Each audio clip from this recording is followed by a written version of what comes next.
EVO. This series contains adult language and depictions of graphic violence. Listener discretion is advised.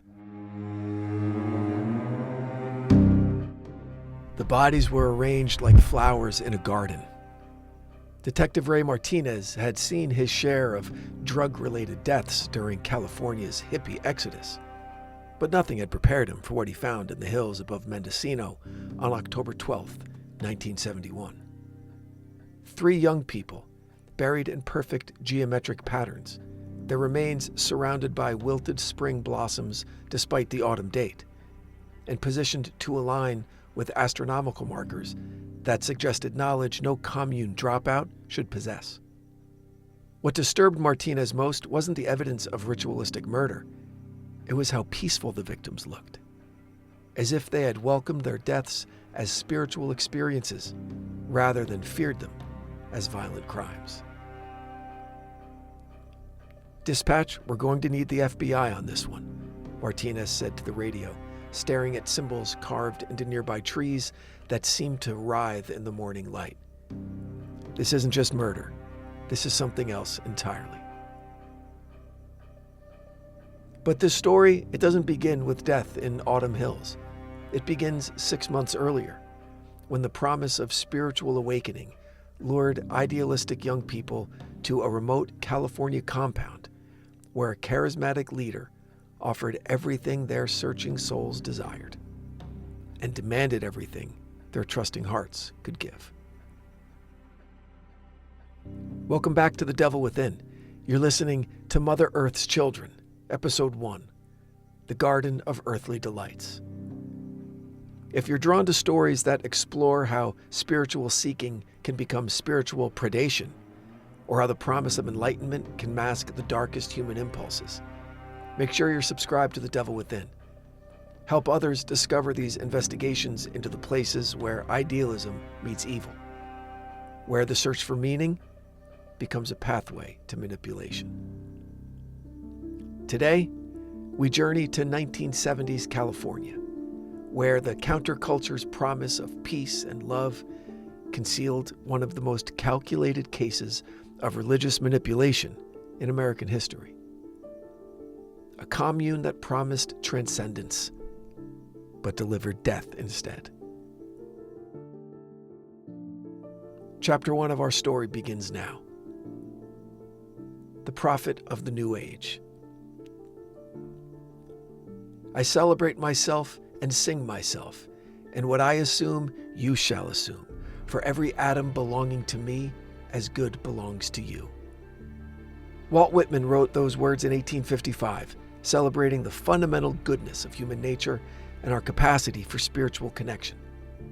But Thomas Morrison would pervert these ideals, using humanity's deepest longings as weapons against the very souls seeking salvation. Thomas' brother's son, Morrison, arrived in Mendocino County in the spring of 1969, carrying credentials that impressed the growing community of spiritual seekers flooding Northern California. A former seminary student at St. Mary's College, Morrison claimed to have discovered the, quote, true Christian mysteries through studies of pre-Christian traditions that connected directly to what he called Mother Earth's original wisdom. At 32 years old, Morrison possessed the perfect combination of intellectual credibility and countercultural appeal. His seminary background gave him fluency in theological concepts that resonated with young people rejecting mainstream religion, while his decision to abandon formal ordination suggested the kind of spiritual authenticity that the hippie movement valued above institutional authority. Morrison's early sermons, delivered in Mendocino's coffee houses and outdoor gatherings, attracted followers through their sophisticated blend of Christian mysticism, Celtic paganism, and psychological insights that seemed to address the specific spiritual hunger of his generation. Unlike other commune leaders who relied primarily on charisma, Morrison offered what appeared to be genuine scholarly depth, combined with practical wisdom about achieving spiritual transformation. He's quoted as saying, "The church has forgotten that Christ himself was a revolutionary who challenged religious authority." True. And Morrison would tell audiences of young seekers that he didn't establish institutions, he taught individuals how to connect directly with divine consciousness through practices that the church has suppressed for centuries. Morrison's Earth Mother philosophy presented a genuinely appealing alternative to both conventional Christianity and the often shallow spirituality of 1960s pop culture. He claimed that ancient Celtic traditions preserved the true teachings of Christ, focusing on humanity's connection to natural cycles and the divine feminine principle that institutional Christianity had systematically eliminated from religious practice. The theological framework Morrison developed was sophisticated enough to satisfy intellectually curious followers while remaining accessible to those seeking simple spiritual comfort. He argued that Jesus had studied with Celtic Druids during the lost years between his childhood and his ministry, learning techniques for achieving divine consciousness that early Christians had practiced, but later church authorities had suppressed to maintain institutional control. More appealing still was Morrison's promise that these ancient techniques remained available to anyone willing to abandon the psychological conditioning imposed by modern society. Unlike traditional religious practice that required faith in unseen realities, Morrison offered direct experience of spiritual transformation through practices that could be verified through personal experimentation. By late 1969, Morrison had attracted enough followers to establish a permanent commune on 200 acres of remote hillside property purchased with contributions from wealthy supporters who just happened to share his vision of creating an alternative spiritual community. The land, located 15 miles northeast of Mendocino, offered the isolation necessary for what Morrison called intensive spiritual work, while remaining accessible enough to attract visitors from across the state of California. The commune that Morrison established reflected his understanding of both spiritual idealism and practical psychology. The daily routine combined legitimate spiritual practices like meditation, study groups, communal meals, agricultural work, with subtle techniques designed to increase followers' dependence on his guidance and approval. New members underwent what Morrison called purification preparation, involving dietary restrictions, sleep schedule modifications, and intensive counseling sessions where Morrison helped them identify the, quote, psychological barriers that prevented their spiritual growth. These sessions, which could last several hours, were designed to break down individual psychological defenses while establishing Morrison as the ultimate authority on spiritual development. Morrison's genius lay in his ability to frame obviously manipulative techniques as necessary steps towards authentic enlightenment. Isolation from family and friends became what he called spiritual detachment from worldly influences. Financial contributions became liberation from materialistic attachments.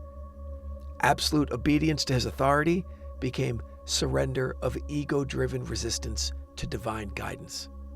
By 1970, the commune housed nearly 60 full-time residents, with hundreds more participating in weekend workshops and seasonal celebrations. Morrison had successfully created what appeared to be a thriving spiritual community that attracted positive attention from countercultural publications and even academic researchers that were studying alternative religious movements. Chapter 2. The Gathering of the Faithful. The pure contralto sings in the organ loft, the carpenter dresses his plank, the tongue of the foreplane whistles its wild ascending lisp. Man, Whitman celebrated the dignity of ordinary work and simple human connections, but Morrison would transform these basic human needs into instruments of control, using his followers' desire for meaningful community as leverage for psychological manipulation.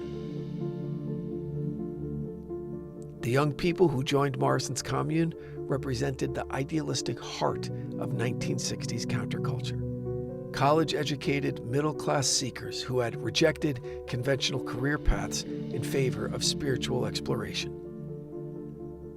They came seeking authentic community, meaningful work, and direct experience of the transcendent possibilities that mainstream society seemed to actively discourage. Sarah Chen, a 22-year-old Berkeley graduate who joined the commune in March of 1970, typified Morrison's target demographic. Raised in a prosperous San Francisco family, Chen had excelled academically, but felt increasingly alienated from what she saw as her parents' materialistic values and society's focus on competition rather than cooperation. I was looking for a way to live that honored both intellectual growth and spiritual development. Chen wrote that in her journal, which was discovered in 1971. She continued, "Brother Sun seemed to understand that you couldn't separate these aspects of human nature without diminishing both. He offered a path that integrated everything I valued while rejecting everything that felt false about conventional success." So Chen's experience illustrates the sophisticated recruitment process that Morrison had developed by 1970. Unlike cult leaders who relied on emotional manipulation of vulnerable individuals, Morrison specifically targeted intelligent, idealistic young people whose psychological strength would actually enhance the commune's appeal to other potential recruits. Morrison understood that educated followers would provide credibility for his teachings, while their family resources would support the commune's financial needs. More importantly, their genuine enthusiasm for spiritual exploration would create an authentic sense of community that would attract others seeking similar experiences. The daily routine at Morrison's commune was carefully designed to reinforce group cohesion while gradually increasing members' dependence on Morrison's authority. Days began with group meditation led by Morrison, followed by work assignments that rotated regularly to prevent individuals from developing specialized skills that might just give them some independence from collective decision-making. Agricultural work provided both practical benefits and psychological conditioning. Members spent hours in shared labor that created strong bonds while reinforcing Morrison's teaching about humanity's connection to natural cycles. And the physical exhaustion that resulted from long workdays made followers much more susceptible to Morrison's evening lectures, when he would introduce increasingly complex spiritual concepts that required his interpretation to actually understand. Morrison's evening sessions combined somewhat legitimate spiritual instruction, but also subtle psychological conditioning techniques. He would begin with meditation practices that produced genuine states of altered consciousness. He would then guide followers through, quote, visionary experiences that appeared to be direct spiritual revelations, but were actually carefully orchestrated hallucinations designed to reinforce his authority. The use of marijuana, as well as psychoactive substances, was integrated into these sessions as, quote, sacramental aids that Morrison claimed were traditional tools for achieving divine consciousness. Under the influence of these substances, followers experienced visions that seemed to confirm Morrison's teachings while making them increasingly dependent on his guidance to distinguish between genuine spiritual insights and drug-induced fantasies.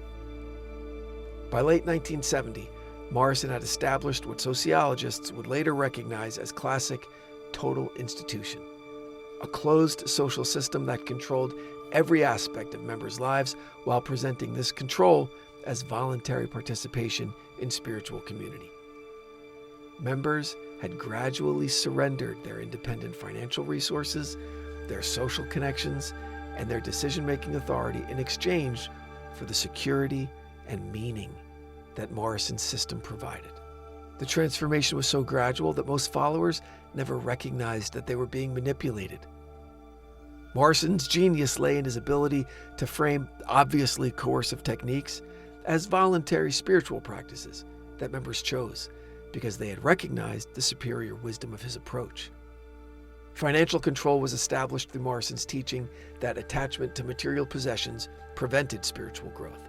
Members were encouraged to donate their savings to support the commune's mission, while viewing their financial independence as an obstacle to achieving the egolessness necessary for enlightenment. Social isolation was framed as spiritual detachment from relationships that reinforced old patterns of thinking and prevented the psychological transformation necessary for genuine spiritual development. Family visits were discouraged as potentially disturbing experiences that could undermine members' progress toward achieving higher consciousness. And most insidiously, Morrison established himself as the ultimate authority on interpreting members' spiritual experiences, teaching them to distrust their own perceptions in favor of his obviously superior understanding of divine communication. This psychological dependency made followers increasingly unable to recognize the contradictions between Morrison's teachings and his actual behavior. Chapter 3, The Sacred Chemistry. And these tend inward to me, and I tend outward to them, and such as it is to be, of these more or less I am. Whitman understood that human consciousness naturally seeks connection and transcendence, but Morrison would exploit these impulses, using sacred substances and ritual practices to create dependencies that trapped his followers in cycles of spiritual seeking that always led back to his authority. The introduction of what Morrison called sacred chemistry, it marked a crucial escalation in the commune's evolution from spiritual community to criminal organization. Beginning in late 1970, Morrison began incorporating increasingly powerful psychoactive substances into the commune's religious practices, claiming that these drugs were traditional tools for achieving divine consciousness that had been suppressed by mainstream society's fear of genuine spirituality. Morrison's pharmacological knowledge was surprisingly sophisticated for a former seminary student. FBI investigation would later reveal that he'd spent several months in 1969 studying with underground chemists in the Bay Area, learning to synthesize and combine psychoactive substances in ways that maximized their psychological impact while minimizing the risk of immediate physical harm. The drugs Morrison used were not random recreational substances, but carefully selected compounds that produced specific psychological effects aligned with his manipulation objectives. LSD created the heightened suggestibility necessary for implanting false spiritual insights. Peyote provided authentic mystical experiences that Morrison could claim as evidence of his teaching's validity. Scopolamine, obtained from South American sources, produced the memory impairment and extreme compliance that allowed Morrison to control followers' behavior during critical ceremonies. The blood communion rituals that Morrison introduced in spring of 1971 represented the culmination of months of psychological conditioning combined with pharmacological manipulation. These ceremonies involved members cutting themselves with ceremonial knives, mixing their blood with wine that Morrison claimed had been blessed by earth spirits, and then consuming the mixture while under the influence of powerful psychoactive drugs. Participants in these rituals reported profound spiritual experiences that seemed to confirm Morrison's teachings about the necessity of surrendering individual will to collective consciousness. Under the influence of Morrison's drug combinations, followers experienced visions of divine approval for their participation in practices that would have horrified their normal psychological state. Lisa Brennan's journal, recovered after her escape from the commune, provides detailed documentation of how these rituals affected participants' psychological condition. She wrote, "The blood communion changed everything. During the ceremony, I could feel Mother Earth's presence directly, communicating through sensations that bypassed rational thought and spoke directly to my soul.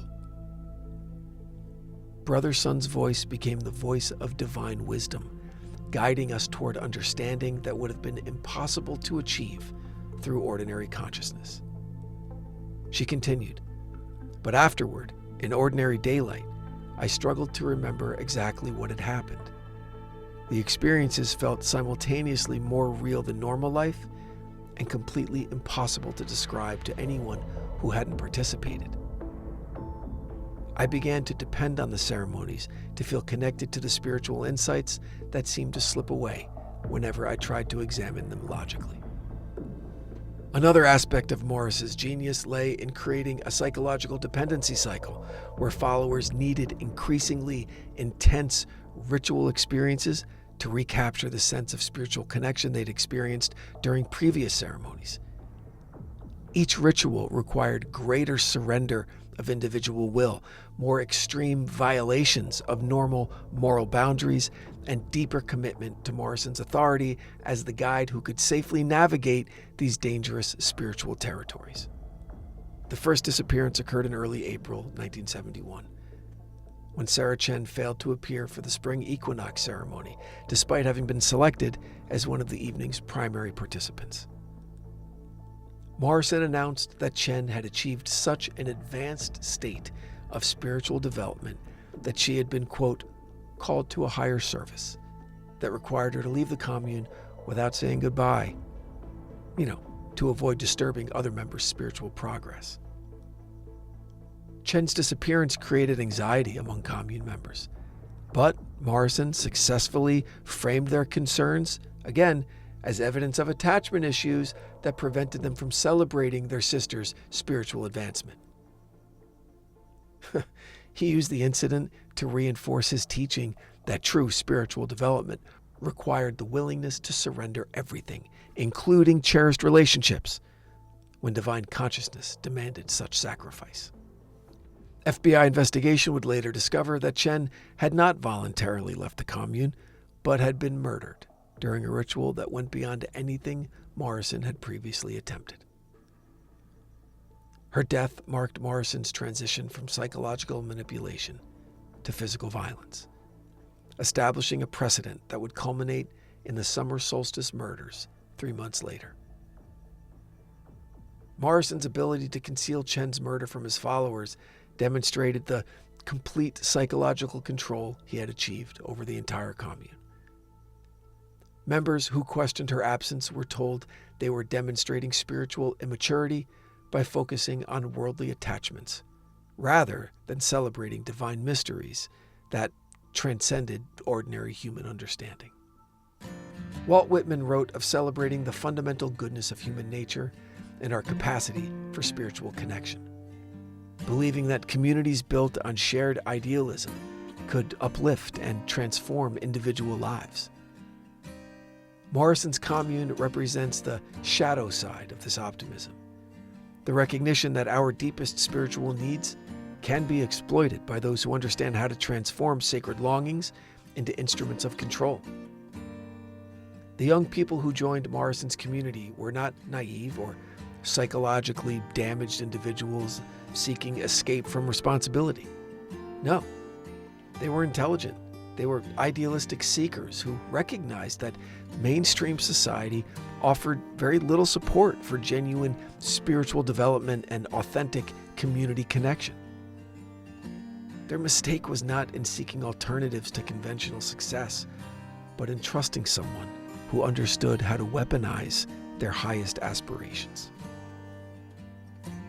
Morrison's tragedy was not just the lives he ultimately claimed, but the corruption of dozens of souls who came seeking transcendence and found only manipulation disguised as enlightenment. He transformed Whitman's celebration of human potential into a system of control that reduced spiritual seeking to psychological dependency. By the summer solstice of 1971, Morrison had convinced his followers that Mother Earth was demanding more than prayers and voluntary sacrifice. The blood communion rituals had been preparation for something far more extreme. Ceremonies that would either prove the validity of his teachings or reveal the monstrous reality behind his promises of spiritual transformation. Next time on Mother Earth's Children, the escalation from manipulation to murder, when Morrison's hunger for ultimate control consumed the very souls he claimed to be saving.